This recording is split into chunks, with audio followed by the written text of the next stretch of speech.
살아계신 하나님 아버지, 이 예배 가운데 하늘의 문을 활짝 열어주셔서 하늘 평안을 허락하여 주시기를 원하나이다. 성령의 기름 부으심이 있게 하시고 말씀의 기름 부으심이 있게 하시고 진리가 살아서 우리의 모든 묶여있는 것들을 다 풀어헤치는 복된 능력의 예배의 시간이 될 수 있도록 하나님 역사하여 주시옵소서. 하나님, 이곳 가운데 오면서 마음이 상한 자가 있습니까? 그 마음을 주님께서 위로하여 주시고, 이곳 가운데 있으면서 사람으로 인하여서 하나님 기분이 안 좋은 자가 있습니까? 그 마음도 하나님 다 위로하여 주셔서 이 시간은 하나님 앞에 예배 드리는 시간이 오니 마음과 뜻과 정성을 다해서 주의 말씀을 잘 아멘하며 받아들일 수 있도록 주여 역사하여 주시옵소서. 예배가 맞춰졌을 때 영이 회복되어지게 하여 주시고 마음이 회복되어지게 하여 주시고 육체가 회복되어지는 놀라운 역사가 있게 하여 주시옵소서. 예수 그리스도의 이름으로 기도드리옵나이다. 아멘. 자, 성경에 보면 하나님은 우리에게 은혜를 베풀어 주시는 분이십니다. 은혜다라고 하는 것은 어떤 뜻이냐면 받을 자격이 없음에도 불구하고 거저 주시는 것, 이것을 바로 은혜다라고 이렇게 이야기를 합니다. 하나님은 이 은혜를요 모든 사람들에게 베풀어 주세요. 그런데 오늘 창세기 4장 말씀에 보면 특별히 실패한 인생에게 하나님은 찾아오셔서 은혜를 베푸시는 장면이 나오고 있습니다. 창세기 4장에 보면 아담과 하와에게는 두 아들이 있습니다. 첫째 아들은 가인이요, 둘째 아들은 아벨입니다. 세월이 지난 후에 이들이 하나님 앞에 예배를 드리는 시간이 왔습니다. 하나님 앞에 정성을 다해서 예배를 드렸는데 하나님이 가인의 예배를 받지 않으셨고 아벨의 예배를 받으셨습니다. 가인이 화가 났어요. 얼굴 안색이 분노가 되었습니다. 왜 하나님 나의 예배를 받지 않으십니까? 왜 나의 예배를 받지 않으시고 거절하십니까? 굉장히 화가 나고 그 분노를 참을 수가 없었습니다. 이때 하나님께서 가인에게 찾아오셔가지고 왜 내가 너의 예배를 받지 않았는지 그 이유에 대해서 하나님이 차근차근히 설명을 해주셨습니다. 자, 한번 창세기 4장 6절과 7절입니다. 자, 이 6절과 7절은 왜 내가 너의 예배를 받지 않았는지 내가 알려줄게 하시는 말씀이요 답이었습니다. 자, 한번 우리 6절 7절을 같이 함께 읽겠습니다. 시작. 여호와께서 가인에게 이르시되 내가 분하여 함은 어찌 됨이며 안색이 변함은 어찌 됨이냐? 네가 선을 행하면 어찌 낯을 들지 못하겠느냐?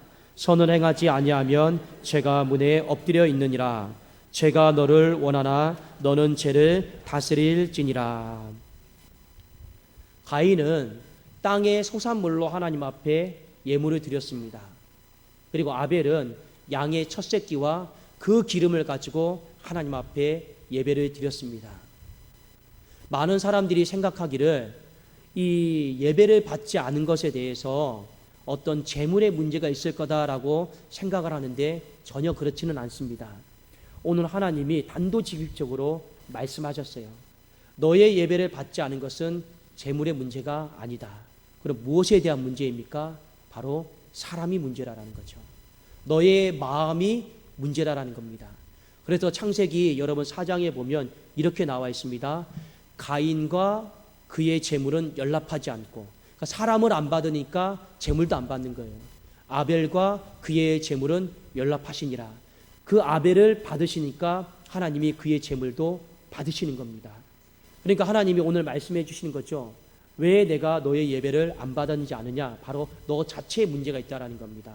어떤 문제가 있는지 한번 7절 보실까요? 네가 선을 행하면, 이미 가인의 길은 악의 길로, 죄악의 길로 걸어가고 있다라는 겁니다. 그리고 선을 행하지 아니하면 죄가 문에 엎드려 있다. 죄가 문에 엎드려져 있다라고 하는 것은 어떤 뜻입니까? 이미 죄의 세력이 가인의 마음속에 들어와서 웅크리고 살고 있다라는 거예요. 그 다음에 봅시다. 죄가 너를 원하나. 이 원한다라고 하는 표현은 어떤 표현이냐면 지배하려고 한다, 삼키려고 한다라는 거예요. 그러니까 하나님이 이 가인의 마음을 잘 설명해 주고 있는 겁니다. 이미 가인의 삶을 보니까 죄를 저질러요. 그의 마음을 들여다보니까 죄의 세력이 들어왔어요. 그리고 제가 이 가인의 마음을 그냥 자지우지해도 가인이 전혀 저항하지 못하는 그런 상태까지 온 거예요. 그러니까 영적으로 아주 피폐한 겁니다. 영적으로 죄를 이길 만한 능력이 없는 거예요. 왜요? 가인이 그 죄와 손을 잡았기 때문에 그렇습니다. 그런 상태에서 하나님 앞에 나와서 예배드리는 거예요. 하나님은요, 중심을 보십니다. 드려지는 어떤 껍데기를 보는 게 아니에요. 그 중심의 상태가 이미 하나님 보시기에 빵점이에요. 그래서 하나님이 뭐라 말씀하셨습니까? 너는 죄를 다스릴지니라. 그 마음의 죄의 문제를 정리하고 하나님 앞에 다시 예배드리라라는 거죠. 하나님이 분명히 왜 너의 예배를 받지 않고 아벨의 예배는 받았는지에 대해서 분명하게 말씀해 주셨습니다. 그럼에도 불구하고 가인이 회개하지 않습니다. 그 분노를 조절하지를 못해요. 그 분노를 누구에게 다 쏟아냅니까? 동생 아벨에게 다 쏟아냅니다. 집에 들어갔더니 동생의 얼굴이 보여요. 얼굴이 밝아요. 왜 밝습니까? 하나님이 동생의 예배는 받으셨잖아요. 그래서 은혜를 부어주시고 복을 내려주셨잖아요. 그러니까 동생의 얼굴은 찬송이 터져 나오고 밝습니다. 감히 그 얼굴을 쳐다볼 수가 없는 거예요. 화가 나는 거예요. 분노가 치밀어 오르는 거예요. 그래서 어떻게 합니까? 동생을 살살 불러가지고 들에서 죽여버립니다. 조금 있다가 하나님의 음성이 들리기 시작했습니다. 가인아, 가인아, 아벨이 어디에 있느냐? 그러면 가인이 어떻게 해야 됩니까? 하나님이 내가 은밀하게 행했던 모든 일들에 대해서 다 알고 계시구나. 아시고 물어보시는구나. 그러면 우리는 이렇게 해야 되는 거죠. 하나님, 잘못했습니다. 너무 분노가 치밀어 올라가지고 제가 조절이 안 돼서 견딜 수가 없어서 그냥 살인을 해버렸습니다. 잘못했습니다. 이러면 여러분, 가인의 인생은 사는 것입니다. 근데 가인이 뭐라고 대답합니까? 하나님 앞에 이렇게 말하면 뻔뻔하게, 하나님 보셨습니까? 내가 아우를 죽이는 거 보셨습니까? 증거 대보세요. 더 뻔뻔하게 뭐라고 말합니까? 내가 아우를 지키는 자입니까? 여러분, 실제로 우리 주변에 어떤 사람이 죄를 저질렀어요. 다 알고 물어봐요. 너 왜 그랬니? 왜 그런 나쁜 짓을 했니? 그러면 어떤 사람은요, 아, 들켰구나, 발각되었구나, 잘못했습니다. 이런 사람이 있는 반면에 어떤 사람은요, 봤어요? 증거 대봐요. 뻔뻔하게 이렇게 나오는 사람이 있어요.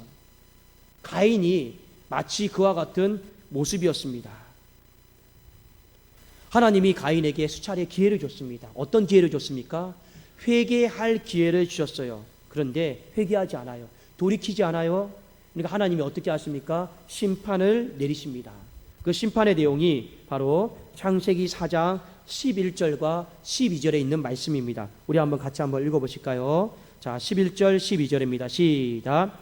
땅이 그 입을 벌려 내 손에서부터 내 아우의 피를 받았은즉 내가 땅에서 저주를 받으리니 네가 밭을 갈아도 땅이 다시는 그 효력을 내게 주지 아니할 것이요 너는 땅에서 피하며 유리하는 자가 되리라. 심판의 내용이 무엇이냐면 너는 이제 땅이 너를 저주할 거라는 거죠. 아무리 씨를 뿌리고 밭을 갈아도 열매가 생기지 않을 거다라는 겁니다. 그리고 땅이 너를 저주하기 때문에 너는 떠도는 인생이 될 것이다. 이것이 바로 하나님께서 가인에게 내린 심판의 내용이었습니다. 어떻게 보면요, 한 사람의 인생이 사망 선고 받은 거예요. 한 사람의 인생이 끝난 겁니다.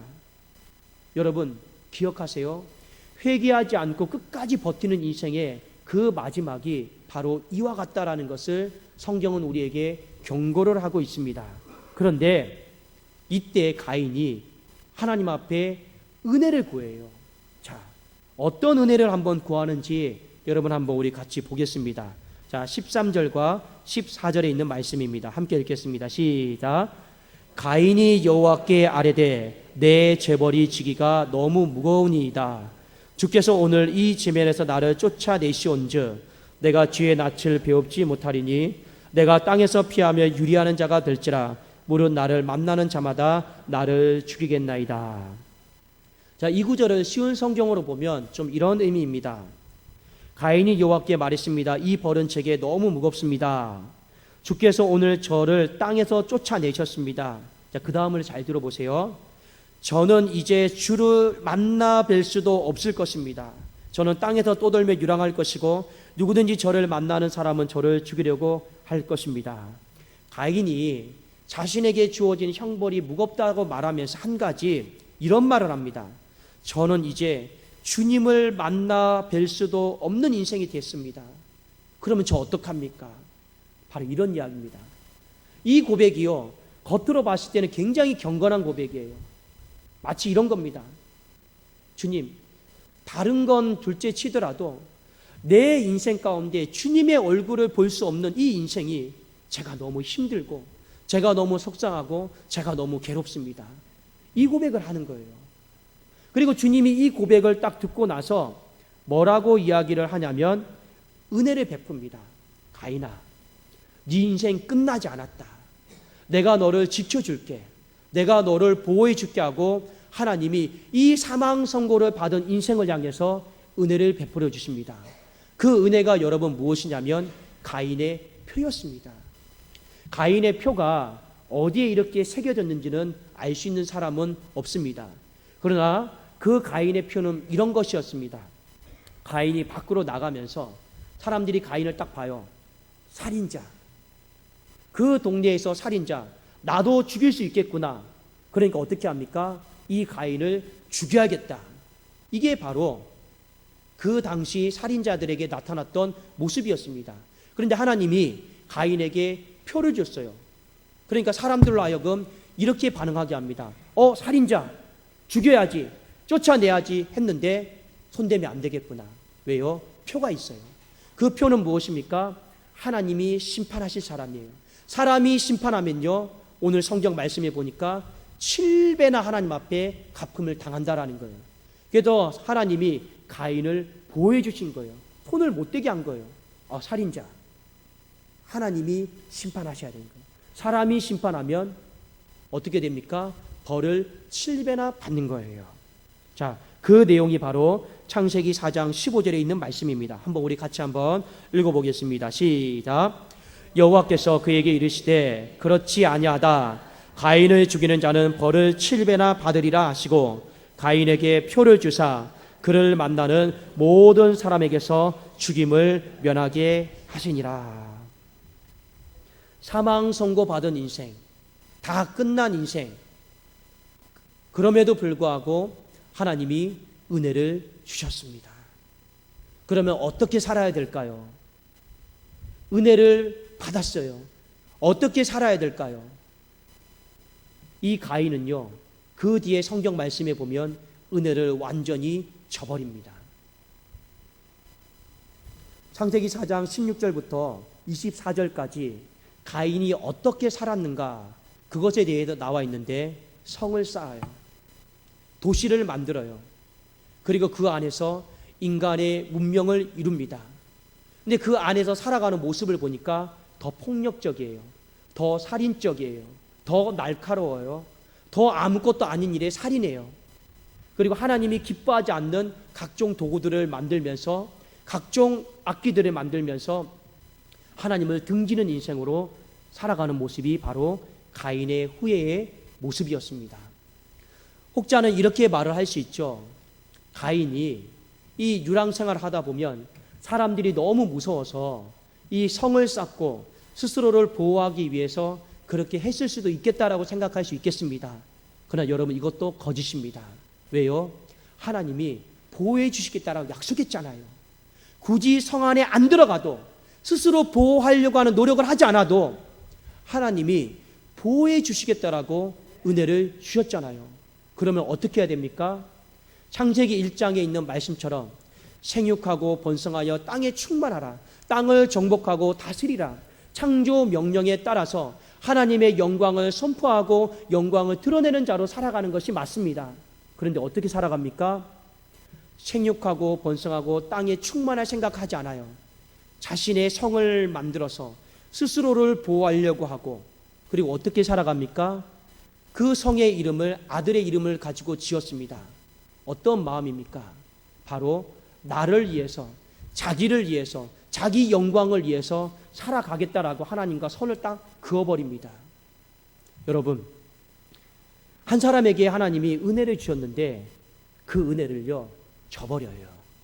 그게 누구입니까? 바로 가인이었습니다. 성경에 보면 이 가인의 후예의 길을 걸었던 똑같은 사람이 하나 나오는데 누구냐면 사울 왕입니다. 사울 왕은요 이스라엘의 초대 왕입니다. 그런데 솔직히 사울은요 왕이 될 수 있는 자격이 안 되었습니다. 이스라엘에게는 12지파가 있었습니다. 12가문이 있었습니다. 그 중에서 가장 힘이 약한 가문이 베냐민 지파였습니다. 베냐민 지파 중에서 가장 힘이 없는 약한 가족이 바로 사울의 집안이었습니다. 그런데 하나님은요 그에게 은혜를 베푸셨어요. 은혜를 베푸셔가지고 왕이 될 수 없었음에도 불구하고 이스라엘의 주권자로 왕으로 삼으셨습니다. 그러면 이후에 어떻게 살아야 되겠습니까?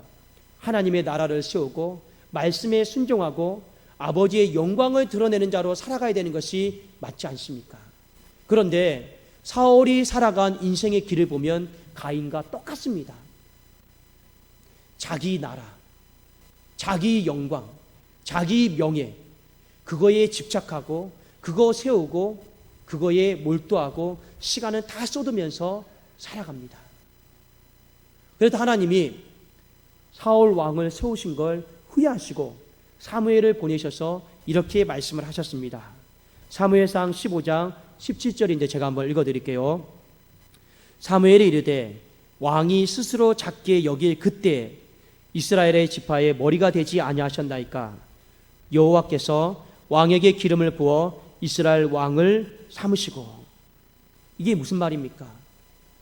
하나님께서 은혜를 베풀어 주지 않았습니까? 그러면 그 은혜를 받고 하나님의 나라를 세우고 그리스도의 나라를 세우고 살아야 되는 것이 맞지 않습니까?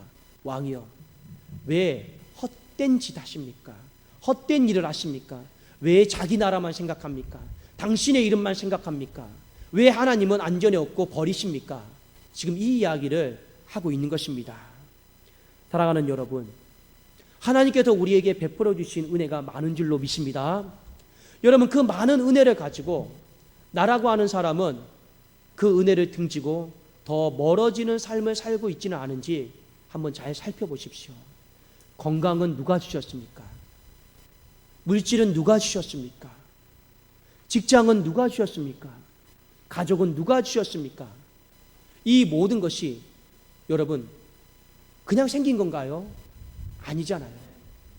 다 하나님이 저나 여러분들에게 은혜로 베풀어 주신 선물인 줄로 믿습니다. 여러분, 그것을 가지고 하나님과 더 가까워져야 되잖아요.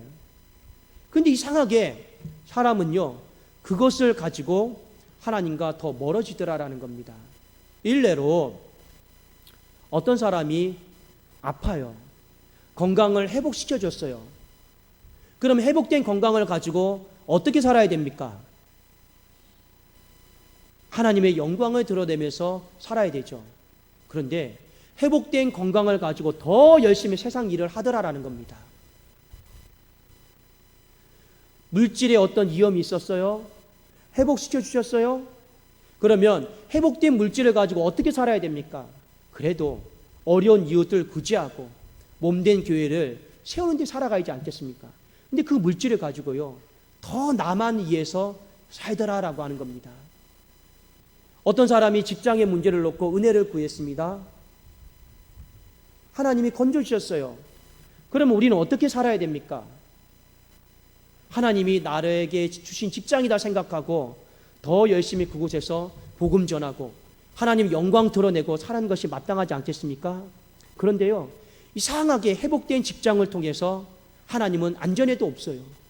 더 직장 상사, 세상 사람들 비 맞추느라 정신없는 사람들이 너무나도 많더라라고 하는 것입니다. 이것이 여러분 무엇입니까? 가인이 가지고 있었던 마음이었습니다. 많은 사람들이 은혜를요 이렇게 가볍게 여겨요. 그렇게 하면 안 된다라고 하는 것을 성경이 우리에게 경고를 해주고 있는 것입니다. 저도요 어제 한 주 동안 이렇게 몸이 아프다가 몸이 이렇게 회복이 되었습니다. 아프다가 회복되면 하나님은 저에게 무엇을 하기를 원하실까요? 더 말씀 보고 더 책 읽고 기도하기를 원하고 있겠죠. 그런데요 참 사람이 마음이 간사한 게 뭐냐면 아픈 몸이 이렇게 회복이 되니까 그동안 습관적으로 못했던 거 여러분 무엇일까요? 핸드폰 하고 있더라고요. 핸드폰 하고 있더라고요. 속으로 이런 마음이 들었습니다. 건강 그렇게 아파가지고 회복시켜줬더니 기껏 하는 게 핸드폰이냐. 제가 그 마음에 그 소리를 듣고 당장 핸드폰 그냥 집어 던져버렸습니다. 하나님 진짜 인생이 구질구질하네요.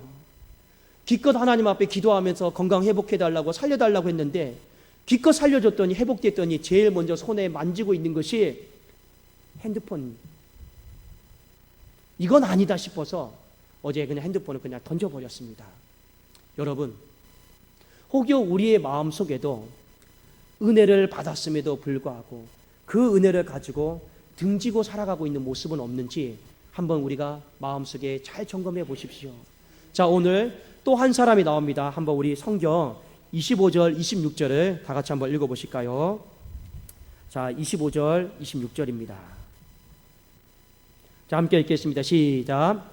아담이 다시 자기 아내와 동침하매 그가 아들을 낳아 그의 이름을 셋이라 하였으니 이는 하나님이 내게 가인이 죽인 아벨 대신에 다른 씨를 주셨다 함이며 셋도 아들을 낳고 그의 이름을 에노스라 하였으며 그때 사람들이 비로소 여호와의 이름을 불렀더라.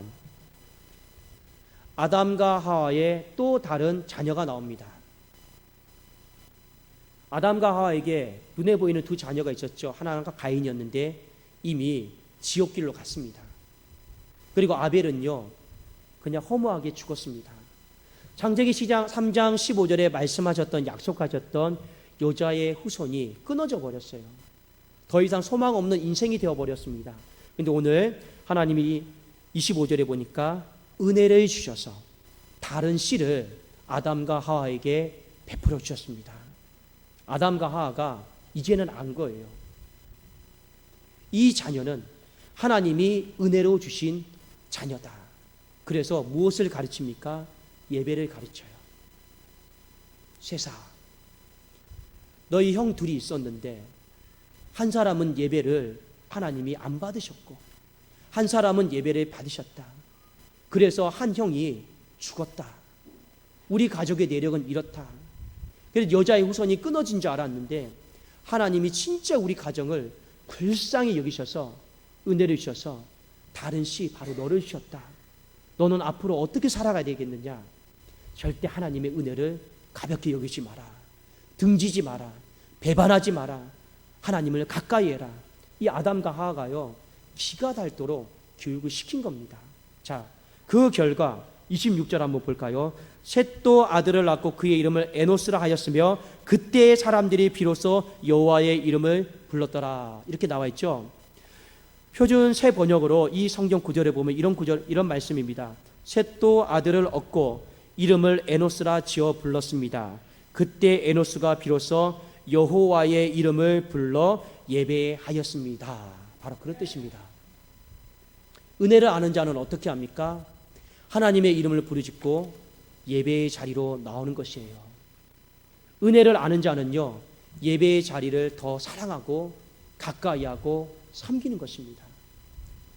가인의 후예와 이 셋의 후예가 확연하게 여러분 차이가 나죠. 그런데 공통점은 무엇입니까? 아담과 하와의 같은 배에서 나온 자녀들이에요. 그리고 하나님께 같은 은혜를 받았어요. 그런데 그들의 인생의 마침표는 달랐습니다.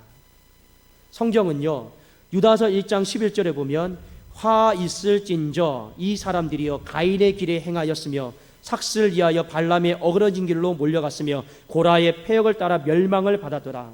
이 가인의 길을 이 사탄의 길이다라고 이렇게 성경은 규정짓고 있습니다. 실제로 점점 가인의 후예들은 하나님을 대적하는 자로, 이 셋의 후예들은요 하나님께 예배하는 자로 살아갑니다. 점점 더 나가다 보면요 이 가인의 후예는 사탄의 나라를 세우는 선봉으로, 셋의 후예는 하나님의 나라를 세우는 선봉으로 쓰임을 받고 있습니다. 사랑하는 여러분, 출발점은 똑같았어요. 그런데 마지막 결승점은 너무 달랐다는 겁니다. 여러분, 그 차이가 무엇입니까? 은혜예요. 여러분, 하나님이 우리에게 주신 그 은혜를 가볍게 여기지 마십시오. 그 은혜를요 헛되게 여기지 마시라라는 겁니다. 진정 하나님의 은혜를 기억하면 하나님을 부르짖고 하나님께 예배하는 자리에 나오게 되어 있습니다. 왜요? 그 은혜라고 하는 건 무엇입니까? 아무리 생각해도 나는 받을 자격이 없는 거예요. 나는 힘도 없고 능력이 없는 거예요. 그런데 하나님이 나에게 힘을 주시고 능력을 베풀어 주신 거예요.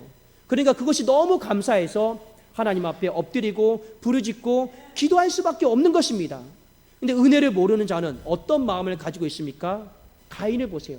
내 힘이요, 내 능력이요, 내 권세요, 내가 나를 보호할 수 있고, 그러니까요 하나님 앞에 예배드리는 인생으로 살아가지 않고 자기를 위해 살아가는 겁니다. 그래서 사도 바울은 우리에게 제발 하나님의 은혜를 잊어버리지 마라. 어느 정도까지 우리가 잊어버리면 안 되느냐? 먹든지 마시든지 무엇을 하든지 하나님의 은혜를 기억하고 하나님께 영광 돌리는 삶을 살아야 된다는 것을 우리에게 말씀해 주고 있는 것입니다. 여러분, 은혜를 잊어버리면 안 돼요. 은혜를 잊어버리면 먹는 것도 내가 잘나서 내 힘으로 먹는다 생각해요. 마시는 것도 내 힘과 내 능력으로 먹는다 생각해요. 어떤 이루어 놓은 것도 내 힘과 능력으로 이루었다 생각하니까 하나님께 영광을 안 돌리죠. 그러나 은혜를 기억하면 먹을 때마다 하나님 감사합니다. 은혜를 기억하면 마실 때마다 하나님 감사합니다. 어떤 이루어 놓은 일에 대해서 하나님이 다 하셨습니다라고 고백할 수밖에 없는 거예요. 그 자리가 바로 예배의 자리인 줄로 믿습니다. 여러분, 한 가지 저의 삶에 대해 좀 고백을 할게요. 제가 지난 한 주 동안 몸이 엄청나게 아팠습니다. 한 주 동안 어떤 약을 먹어도 몸이 회복이 안 되는 거예요. 기도했어요. 회개 기도를 했는데도 회복이 안 되는 거예요. 너무 고통스럽더라고요. 근데 머리부터 발끝까지 그냥 그 가위로 바늘로 그냥 오리듯이 쑤시듯이 너무 견딜 수가 없었어요. 그 견딜 수 없음이 어제 새벽 1시까지였습니다. 그러니까 오늘 새벽 1시까지. 하나님, 이거는 약을 먹어도 안 되고 회개를 해도 안 되고, 여러분 어제 저의 상태를 보신 분 아시겠지만 사람 몰골이 아니었고 목을 쓸 수가 없었어요. 그런데 어제 밤에 하나님 내일 주일날 예배드리고 설교해야 되는데 목은 말도 안 나오고 콧물은 계속 나오고 몸은 너무 힘들고, 하나님 어찌하면 좋겠습니까? 하나님 알려주십시오. 시간이 얼마 남지 않았습니다. 근데 하나님이 깨닫게 하신 게 있어요. 그게 뭐였냐면, 여러분 오늘 강단에 화분 봉헌 있죠. 저희 가정에서 하나님 앞에 올려드렸는데 딱 이번 주가 여러분 제가 독산동교회 온 지 2년이 딱 만 되는 날입니다. 그래도 감사해서 하나님 앞에 올렸어요. 이렇게 올려야겠다는 마음을 이미 한 달 전부터 마음을 먹고 있었습니다. 그런데 문제는 바로 여기까지만 했으면 괜찮은데 그 다음에 이 입이 문제인 거예요. 제가 마음속으로 계속 어떤 마음을 갖고 있었느냐, 그냥 하나님 2년 동안 교회를 섬기어서 감사합니다. 여기서 끝났으면 아무 문제가 없는데 제가 하지 말아야 될 말을 하나님께 한 겁니다. 그게 무엇이냐? 하나님, 저 2년 동안 진짜 고생 많이 했습니다. 이 말을 하지 말았어야 되는데 하나님한테 해버린 거예요. 그러니까 이 말이 여러분 무슨 말입니까? 제가 여기 와서 시간, 물질, 마음, 잠도 못 자고 하나님 고생한 거 아시죠? 이런 말이죠. 근데 이 말이 하나님 보시기에 안 좋게 들렸어요. 제가 꽃을 강단에 올린 거는 왜 올렸습니까? 하나님 보내주신 것 감사, 은혜 주신 것 감사, 섬길 수 있는 교회 주신 것 감사, 그 마음으로 올렸거든요. 근데 이 속은 뭡니까? 저 2년 동안 고생 많이 한 거 하나님 아시죠? 다른 마음이었어요. 하나님의 은혜를 은혜로 받아들이지 못하고 내가 애쓴 시간, 내가 드린 물질, 내가 수고했던 것들, 이거 하나님 앞에 논하고 있잖아요. 은혜 받은 자의 모습이 아니잖아요. 은혜 받은 자의 모습은 무엇입니까? 하나님, 수고하고 애쓰고 섬길 수 있었던 것은 다 하나님이 건강 주셔서, 물질 주셔서, 마음 주셔서 이렇게 다 가능했습니다. 이게 여러분 은혜 받은 자의 고백임에도 불구하고 제 마음속에는 이미 그런 마음이 아니었던 거예요. 하나님이 어제 새벽 1시에 이 마음을 회개시켰습니다. 그리고 하나님 앞에 제가 무릎을 꿇고 회개했습니다. 하나님 잘못했습니다. 용서해 주십시오. 그런데요, 그 고백을 비로소 하고 나면서부터 머리에 열이 멈추고 목이 갑자기 돌아오고 콧물이 딱 멈추더라고요. 아, 하나님이 받으셨구나. 그리고 어제 밤에 잠이 오지를 않더라고요. 그래서 밤에 새벽 1, 2시에 이 독산동 지역을 한 바퀴를 그냥 돌았습니다. 돌면서 찬송하고 하나님 앞에 기도했습니다. 하나님, 처음에 보내셨던 그 마음 하나님 잊어버리지 않게 하시고 앞으로 목회를 얼마만큼 할지는 모르겠지만 내 힘과 능력으로 하지 않고 하나님의 은혜에 감사하며 하나님 앞에 목회를 감당하게 하여 주옵소서 하고 이 동네 한 바퀴를 돌고 그냥 왔었습니다. 사랑하는 여러분, 우리 안에는요, 알게 모르게 이 가인의 모습이 많이 있어요. 어렵고 힘들 때 하나님 도와주세요 하고 건져주시면 또 다시 자기 만족과 유익을 위해 살고, 또 어렵고 힘들어지면 하나님 한 번만 도와주세요, 또 도와주면 나의 만족과 유익을 위해 사는 사람. 우리 안에는 이런 가인의 근성들이 너무 많이 있지는 않은가. 근데 이게 좋은 게 아니에요. 우리 안에 진정으로 회복되어야 될 마음은 무엇입니까? 한 번은 실수할 수 있어요. 그러나 하나님께도 우리에게 은혜를 베풀어 주셨을 때 어떻게 해야 됩니까? 하나님의 은혜인 줄로 믿고 더 예배의 자리로, 기도하는 자리로, 하나님을 가까이 하는 자리로 나갈 수 있기를 주님의 이름으로 축원합니다. 우리가 그렇게 살아야지만이 사탄의 후회가 안 되는 거예요. 우리가 그렇게 살아야지만이 하나님의 나라를 세우고 우리의 미래는 저 천국까지 열려 있게 될 줄로 믿습니다. 기도하겠습니다. 살아계신 하나님 아버지, 감사합니다. 우리에게 주신 그 은혜를 가볍게 여기지 않게 하여 주시옵소서. 귀한 것을 귀하게 여기게 하여 주시옵소서. 하나님, 힘도 능력도 자녀도 건강도 물질도 직장도 사업장도 모든 것이 내 힘으로부터 얻은 것이 아니라 주님이 은혜로 베풀어 주셨음을 기억하며 그것을 가지고 하나님을 부르짖고 더 하나님께 예배하는 인생으로 살아가게 하여 주시옵소서. 예수 그리스도의 이름으로 기도드리옵나이다. 아멘.